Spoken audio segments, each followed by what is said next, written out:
We had some Mexican fires that crossed the river and burned a lot of our property and along the fence lines.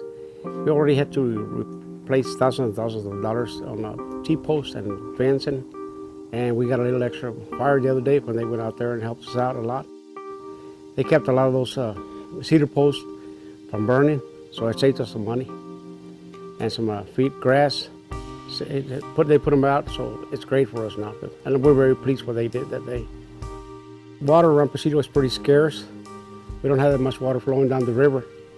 We've always had that problem for years, and with that big tanker out there with water, it saved a lot of our land, a lot of our posts, a lot of our feed for our cattle.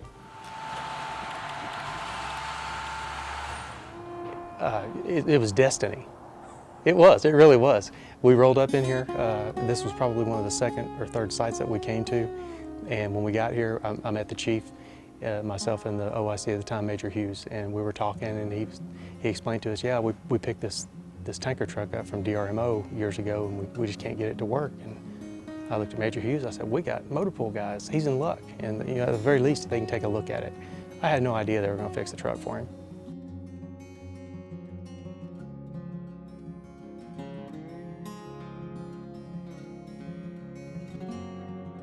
Back home, I'm a vehicle mechanic. I work with material handling equipment, but I have to learn all other equipment, so as refuelers and general purpose vehicles. So being able to come out here and learn the job and be able to help out someone else is a great thing to do. We fight fires in very remote areas. We have to come back for water, and by the time we go back, the fire already consumed whatever it was consuming. So this unit, I really wanted to put in service. The manuals don't explain how to use it, how to work the pumps, how to do any of that. And when I heard that the National Guard was coming to the testing, I took advantage and asked the sergeant, see if I can use some of your guys to help us out. For this one, if you can work your gravity valve, open it up, drain it into one of the trucks. I had no idea they were gonna fix the truck for him. I did call Chief Lowe, give him some pat on the back for training his kids up right, because they did an outstanding job. I thought I was gonna be part of the food bank, and then I got transferred over to the COVID testing to be a bilingual speaker for the team, and I was like, sure, why not? So packed my bags one day, and the next day I literally left. We actually have to learn every job, or other than the medic side, because I translate for every location. So I'm a runner, I can translate from the check-in to verification at the personnel verification, make sure everything's spelled correct, their date of birth is right. And then I actually explain the steps, what they would need to do for the medical team, because the medical team can't explain it in Spanish for them. Quítate el cinto, por favor. Ahorita vas a levantar tu ventana, vas a apagar el carro y luego vas a abrir tu puerta. ¿Estás nervioso? ¿Te va a doler? Nah, estoy jugando. El papel que te va a dar es información de virus. Ya sabes todo, pero necesitamos darlo. Con la máscara. Con la máscara ahí. La cabeza traes un poquito ahí. Vas a 5 segundos por lado. Whenever we were activated for the COVID-19 testing, we were sent to Presidio. Once I got here, Major Hughes came out and asked me if I could train the fire chief and his staff to how to operate the vehicle. I was like, yeah, sure, I can do that for you. So Chief McKinney walks out and starts talking to me. He goes, hey, so you think you can do it? I was like, I'll let you know in about an hour and a half. He goes, cool. So I get out there.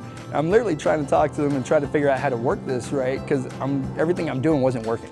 And I started working on all the pumping systems and making sure all the valves were turned on and turned to the right areas, making sure each side was closed off and which one was open. Once I started working on each side, the problem was trying to get it to actually build up pressure. I wasn't building pressure up. And I was like, okay, well maybe there's a valve. So I went underneath the main valve on the truck for the refueler, which now tanker. I was able to actually turn that valve and adjust the pressure. And as soon as I turned the pump on, all you see is this waterfall, or fountain, I guess you could say, just shooting up. I was like, oh yeah, I don't think that's supposed to happen. As soon as we started building the pressure back up, I was able to actually utilize each side, and that's where I actually went back and started training the chief and the other individual on how to use the vehicle properly. And sure enough, they were very helpful. They sat there and worked on it all day. They fixed it, they showed us how to use it. In turn, the following day, it showed the rest of the firefighters how to use it. It was a great day.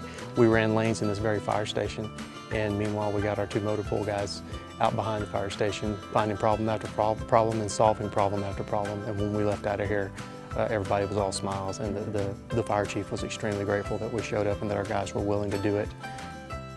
And we're third generation cattle racers out there. It's my dad, my brother, and I. So we're very grateful for the fire department and what y'all did for them. It's very awesome. We've heard throughout this entire thing, Texans helping Texans is the slogan, but that's really what we're doing.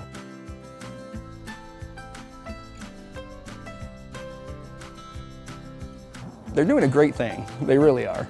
I'm glad to be part of something like this. It's a big thing that we're doing for the state of Texas, and I'll keep volunteering to do it. Adiós.